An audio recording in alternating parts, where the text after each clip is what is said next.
Had no choice but to pack up and go.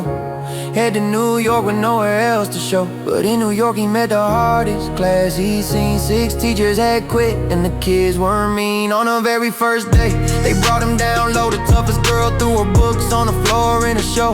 Chaos erupted, the room was a wreck. While lunchtime looked like wild horses, what the heck. Nothing like the honors class next door. So neat and orderly, calm to the core. A lady teacher said you can quit if you want, but Mr. Clark wasn't the type to just front. He wasn't about to walk out that door. He'd fight for these kids, that's what he's here for. He set up new rules, thought things were getting bright, but walked the next morning, he was wrong, not right. The room was a battlefield, chaos and defiance. They fought back hard, no hint of compliance, and nobody owned up to what they had done. His heart was in pieces, he thought he had won. He stormed out of school, angry and torn. For the very first time, he wished he'd never been born. But a friend's words hit him like a spark in the night.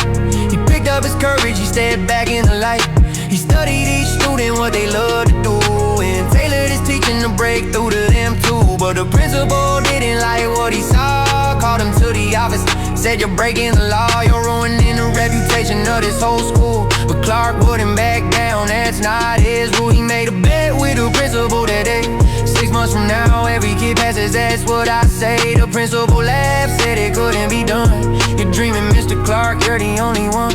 Back in the classroom, he told them to go. An impossible target that challenged their soul. He said, being looked down on feels like being swallowed by dark, but being in the dark only means you are the spark. If you want your future, stand up and ignite. One candle at a time, step into the light.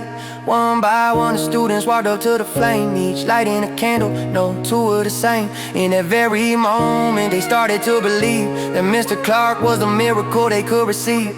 Day after day, he pushed through the grind. The students respected him, they left the trouble behind. Grades went up every week, the numbers were clear, but the long working hours whispered danger near.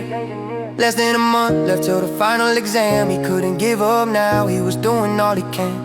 Pushing past limits again and again. Mr. Clark finally broke, his body gave in. The students thought it was a joke at first, but when he didn't move, the silence burst. They watched the ambulance take him away from it all. No one left the window, they stood there and stared. After the doctor examined him, head to the bone, he delivered the news, devastating alone.